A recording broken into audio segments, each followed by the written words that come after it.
Bonjour. L'erreur d'inattention, c'est celle qui arrive le plus souvent au début. Un cas entre 1000, vous êtes dans un bar où vous avez l'habitude de prendre l'apéritif avec vos amis, jusque-là tout va bien. La veille au soir, vous aviez bien prévu le scénario où vous ne preniez qu'un verre de vin, vous le sirotiez doucement, vous le coupiez avec de l'eau de sel, enfin, vous aviez prévu un scénario qui vous correspond, tout allait bien. Sauf qu'à un moment donné, vous rentrez dans la conversation, vous défendez vos arguments, vous oubliez tout le restant et à un moment donné, vous réalisez que vous avez mangé les cacahuètes et que vous avez maintenant la main dans le bol de chips. Voilà, c'est l'erreur d'inattention. Vous étiez dans un endroit que vous connaissiez, dans lequel vous aviez l'habitude d'utiliser l'ancien automatisme.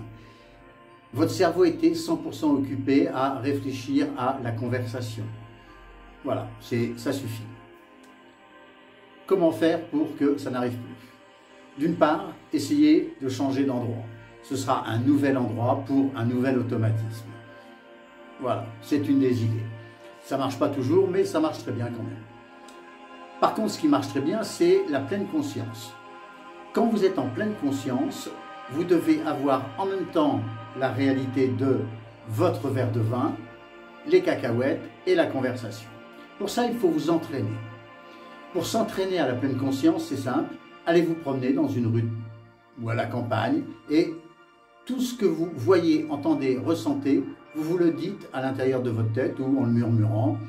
Je vois un arbre et j'entends une voiture qui klaxonne et je croise un monsieur avec un costume vert pomme et je vois une dame qui traverse la rue et je sens le parfum du monsieur que je viens de croiser. Vous énumérez comme ça tout ce qui se passe dans votre réalité. Vous allez voir que votre cerveau va être occupé avec ce qui se passe vraiment là. Je vous ai mis un lien avec des exercices à faire pour être de plus en plus en pleine conscience. Cette pleine conscience va vous faire réaliser que ce que vous faites en fait, que le monde est comme ça. Alors vous ne pouvez pas vivre comme ça tout le temps bien sûr, il faut le faire pendant une semaine, 2 semaines, 3 semaines et ça deviendra une habitude. Vos yeux seront ouverts et ça évitera aussi cette espèce de ritournelle qu'on a dans la tête quand on se parle à soi-même ou qu'on laisse des idées étranges se promener à l'intérieur de notre cerveau. Voilà, donc ça c'est pour repérer les moments où vous allez être submergé par autre chose. Et puis, une fois que vous avez repéré le bol de cacahuètes et les chips et tout ça et la situation en général, calme. Il faut ramener ce mot, calme. Il doit vous servir. Un ancrage pour « j'ai le choix ». Effectivement, vous avez le choix de manger des cacahuètes. Vous avez le choix de manger des chips. Vous avez le choix de demander au barman qu'il vous amène. Il a certainement autre chose dans les antipastilles, les apéritifs et tout ça. Demandez-lui, ou tout simplement, de le mettre de côté, de donner un bol de cacahuètes à une copine, le bol de chips à une autre copine, et c'est pas vous qui aurez la cellulite sur les fesses.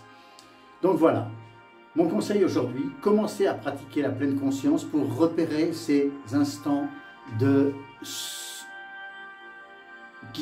qui vont vous faire commettre des erreurs d'inattention. Ces moments où vous êtes submergé par autre chose. Repérez-les, la pleine conscience est ce qu'il y a de plus efficace. Puis, une fois que vous avez fait ces exercices de pleine conscience, quand vous avez repéré l'erreur dans le scénario, calme, j'ai le choix. 3 choix suffisent pour avoir un éventail de choix. Et rappelez-vous, le choix, c'est pas j'ai le choix entre manger des cacahuètes ou ne pas manger des cacahuètes. Votre cerveau ne comprend pas le négatif. C'est j'ai le choix entre manger des cacahuètes ou faire ça, ou faire ça, ou faire ça. Voilà. Bonne soirée et à demain. Au revoir.